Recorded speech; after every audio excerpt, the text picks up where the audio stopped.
Good morning, everybody. It is Friday. It is TV day. Time to watch some WandaVision. So very excited after watching this last episode. If this is your first time on the channel, we do a lot of talk of collecting on the show mostly, but I also like to do reactions to different TV shows that, especially what's coming on Disney Plus right now, because I'm a big Marvel fan and I'm a big Star Wars fan, and they got everything I like right there. So if you're into that kind of content, make sure you like, subscribe, and turn on notifications so you can stay up to date on all of the content. So for those of you guys who have been watching my shows these last few weeks, you know that I've been doing reaction videos to every episode of WandaVision since it's aired. So, today I had fully planned to do that. I woke up at 3 o'clock in the morning and I was ready to go, and my audio got totally screwed up. So I had to improvise, and that's what this video is. So rather than doing my normal reaction to it, what I'm going to give you guys is my first impressions of what the show is, and we're going to go through certain parts of the episode, and I'll tell you what I like or didn't like about it, questions that I have. For those of you guys who haven't watched the show, we will be doing a lot of spoilers going through here. This does not take place does not replace our chat show that comes on tomorrow. So if you guys want to tune in tomorrow, we'll have a full review of the whole show, and you'll get different points of view from me and the rest of the team. So definitely tune in for that tomorrow. So before we get into the full spoilers, I just want to let you guys know who have just tuned in and have not seen it, this is the episode to watch, in my opinion. I feel like for those of you guys who have been tuning in and have probably been disappointed by the way the sitcom episodes have been going and are confused and wondering what the hell is going on, I can feel you. I'm right there with you. This episode right here answers a whole lot of questions and gives us a whole lot more questions. But it does answer a lot of stuff and shows us some tie-ins to both the movies and also the previous episodes of WandaVision. So, if you guys really want to get into it, I would suggest watching it now. And if you really enjoyed it, I'm going to go back and I'm going to watch from the beginning all the way to now and see how this all works together as a whole. Because I really felt like the first 3 episodes, while the sitcom episodes by themselves were funny and they were cute and all that, it definitely left me confused. And, now that we got this episode here, I feel like it's going to all tie in, and now we're going to start really getting into the meat and potatoes of what this show's about. So I'm really excited about that. So definitely I enjoyed it from beginning to end. So if you guys want to go on that, go check that out, and then you can come back over here and we'll break down the episode, and, we'll talk a little bit about that so that you guys can comment in the chats and, let me know what you guys think, and, maybe fill in some of the gaps that I have, and then I could bring that into the show tomorrow. So very, very cool. All right, that's what we're going to do right now. So let's get into some spoilers. This is your last warning, guys. It's spoiler time. So let's get into this. WandaVision. This episode was so cool. I don't know how you guys felt about it, but I was really, really pumped about the way this episode went down. So right off the bat, we got Rambo right here. I'm going to call her Rambo. And she is being rematerialized. So right here is right at the end pretty much of Endgame, when the snap happens, or after the snap happens with the Hulk, and he brings back everybody, and then they start to remanifest themselves, right? So this is the part in Endgame when all of the heroes come back. And what I like about this part here is that it establishes where we are in the MCU. I mean, we already knew that it was going to be that was taking place after Endgame. So I already understood that that's where we were going with it. What I didn't really know is how far after Endgame we were. So now I know that we're like immediately after Endgame. And then the other thing that I really like about this whole establishing point here, let me make this a little bit bigger so you guys can see it. There we go. Okay. Technical difficulties as always. Anyway, what I really liked about this scene right here is that it shows us a different point of view of everybody coming back. When we saw it in Endgame, you get the whole thing of the heroes coming back, and we were all like, it gave you the goosebumps. Everybody comes in, I'm on your left, that whole thing, and then the big battle happens at the end. But what you don't really think about in there is what happened to everybody else, the normal people that came back, right? In Spider-Man Far From Home, we see that he goes back to school, and then we're reintroduced to everybody, and they tell you how they just re-kicked off the school year. That one takes place 8 months after Endgame, I think. And then you really see things after the fact, but you never see it happening in the meat of it, in the whole thing that's going on at that moment in time. And what I like about this is it shows how haphazard it is. I love the camera shake that's going on as she's like walking through, everybody remanifesting and coming back. She bumps into somebody, because it just happens to pop in front of you. So I mean, that really like shows how the disarray of what happened when everybody came back after the snap. And you got to imagine some people probably died because, I mean, if you disappeared on an airplane and you got remanifested, wouldn't you be remanifested back in the middle of air? So, that's what I really liked about this. So you're introduced to Rambo here, and she's looking for her mother, and she finds out that her mother died 3 years ago. So she had like kind of a shocking moment right there. But for her, only seconds have passed by. She feels like she just took a nap. So I thought that was a good establishing scene, to let us know where we were. And then you got the Marvel logo intro, and then now she comes and she's going back to work. Now, this is where I start to get a little bit of confusion, is because so we start off with her, at the very, very end of Endgame, and now we have her going back to work, which the way that they show it in the show, it makes it feel like it's only been maybe like a few weeks, since that point. But, in the end of Endgame, you have like a couple of establishing scenes to let you know time has passed since the final battle. You have the scene where Captain America goes back in time to return the stones, goes back into the timeline. You have the funeral for Tony Stark. You have all of the heroes talking to each other one last time before we get the final end credits. And so at least in there, it makes you feel like possibly a few weeks or more have passed since that point. And when they show Wanda and that at that point, you could see that she's a little distraught, but you don't really get the vibes that she's going crazy. So having this start here makes me wonder where exactly this fits into those few weeks. It's definitely way before Spider-Man Far From Home, but yeah, it makes me wonder. So she gets back to work and nobody recognizes her except for her friend, who has now become her boss. And there's that whole dynamic there, which I thought was played out pretty well. She takes and then there's this scene here where she's focusing on this robot or something being made. Let me see if I could get. Wherever I'm at, it's not playing out where I want it to be. There you go.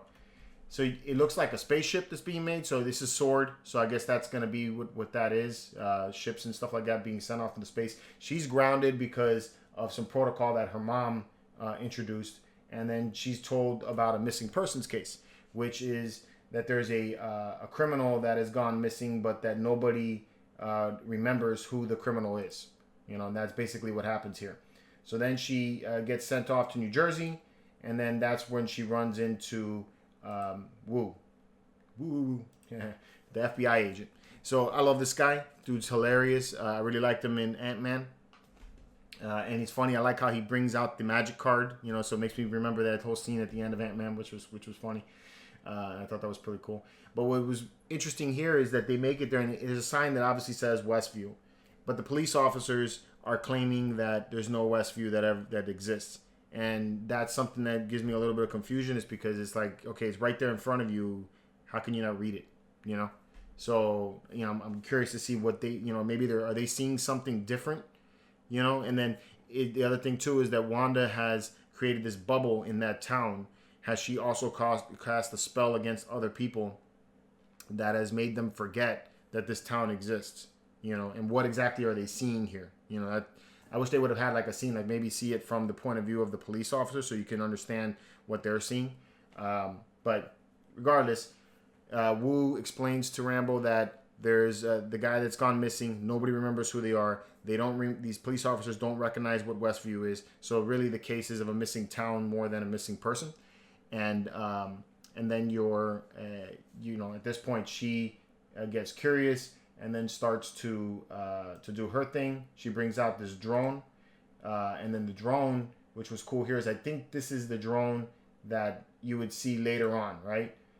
She pulls it out, and it has a similar design to the helicopter that Wanda finds in episode 2. And it's got the shield or the sword logo on it.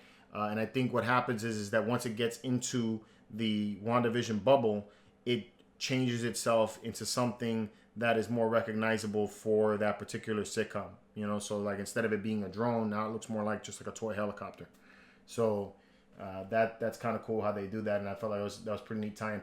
But another thing that's weird about here too is that if that is the case, later on, this is where that part gets a little bit screwed up for me. Like I'm wondering where this lines up in the time. So she takes and sends the drone in, and the drone disappears. So that leads her to go walk up to the bubble, and then she gets sucked into the bubble, right? And she disappears, and that's what brings everybody to the town. So that's our first establishing moment that we know at this point that it's really Wanda that is in control of this, or something else other than the people that are monitoring her, right? So that's cool. Then they bring in, I think her name is Darcy. I can't remember her name, but they bring her in, and I'd also like her. She's from Thor. And I thought that was great that they brought her in. I like the dynamic that she has with everybody. She's always got that sarcastic, snarky type of personality, which I think is funny and it works. So cool that they brought her in. And then she's the one that recognizes that it's that there's some kind of sound or seismic waves, or I think it's more of like a what did she say? It was like radioactive waves or something like that. And then she realizes that this can be all viewed through an older television. So then they bring the old TV in, and then that's when they start monitoring Wanda and then what's going on. Now, what's cool here is that last week when we were talking, Frankie brought up that it was her that was monitoring, and I was like, well, how did they figure that out? And obviously it was. So that's kind of cool that it ended up being her. So I like that was established. So then that goes by. And then they send in this guy here from S.W.O.R.D. who goes into the tunnels, and he's the one that ends up at the end of episode 2 where he pops in as the beekeeper. So there's your beekeeper. So I like how they tie that in. So it's like I feel like this episode does a lot of explaining all of the weird moments that we saw in the first 2 episodes, here. So I like that we're getting established, and that's pretty cool. So then this is a funny scene where I'm gonna call her Darcy because I can't remember her name right now. She's watching the show and she's invested in it and she's getting into it. And then they start asking her questions and she doesn't know how to answer that. So, but I think that was neat that they start establishing. So here's the part where I feel like time it's in a strange spot. So if the drone that she sent into the bubble in that altered reality that Wanda has is the drone that shows up in episode 2, then why are they only monitoring this now? And this is happening in real time. They're seeing episode 1 of WandaVision. So it's like the helicopter maybe went in there and then, disappeared for a moment in time or got stuck in space for a little bit before, before that time happened. So it's like it got lost in space before that happened. So I'm kind of confused with where that would have went. The other thing too is that if she has already been there for a certain amount of time before Rambo and Wu show up to this town, then why are they only viewing it at episode 1? Shouldn't time have already gone by a little bit? That's kind of a question I have there. So I don't know. So then they start to analyze the show and start to figure out who these people are. So we find out that the people that are in the town are all missing people, not agents or anything like that. So that kind of kills that idea that these are agents or other people that were there, doing something to Wanda. So this is more likely that they're just people that lived in the town that are now missing. So I think that's where they're going with that. The other thing of note that I thought here that was pretty interesting is that throughout this point of the episode, they name all of these people, right? They name all of the missing people in the town except for Angus, right?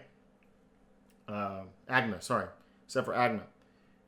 They don't name her. Everybody else, you can see that they have their driver's license, their New Jersey driver's license, tagged with their respective character that they're playing on the WandaVision show, but except for her. So that makes me wonder if she could still be the element that is causing this, that put Wanda into this loop.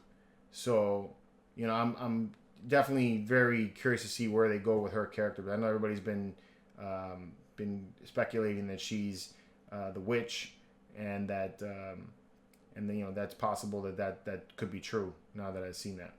So very cool. They find out that Geraldine Rambo is stuck in there, and now she's playing the role of Geraldine, but she's totally forgot who she is. So she's stuck in there, and they're curious as to why that's going on. I feel like that's a fallback to the comic, where anybody that ends up in the whole House of M, fantasy realm loses their mind and can't remember who they are. So I think that's what's happening there with Rambo. They also bring up the whole point about the helicopter, and what happened there. So, and I think that's showing that the drone finally appeared. So maybe it just ran out of batteries at that point and fell. And then Wu's then used to make that radio voice call to Wanda in the show, and then that shows again more of episode 2 of what's going on. And again, timeline thing that gets screwed up here, because you have that point happen, and I think no. So then the next point, then the guy goes into the tunnel, and then he becomes the beekeeper. Now the whole beekeeper thing, I think, has to do with that whole hexagon symbol, because if you notice that she's also having her realm of control is in the shape of a hexagon. So that's questioned in this episode. The beekeeper having the bees, the honeycomb type of look, has the hexagon. So I think that's all a callback to her hex powers.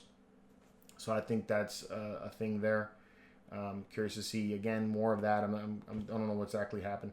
Now, something here that we're going to fast forward that happens towards the end is that we now see what happened at the end of episode 3. When Wanda confronts Geraldine.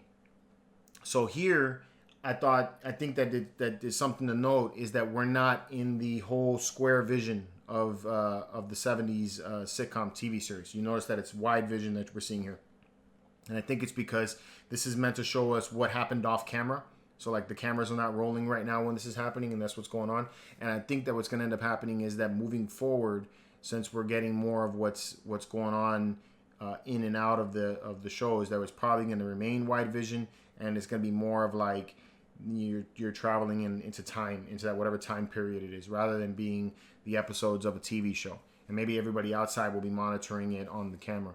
But it's really interesting to see here is how angry Wanda got, and you can see that that she gets very almost demonic in the way that she looks at her, like possessed, and then like shoots Rambo out of the door and then out into the outside, into our realm. Other interesting thing is how did nobody hear her getting launched out of the house?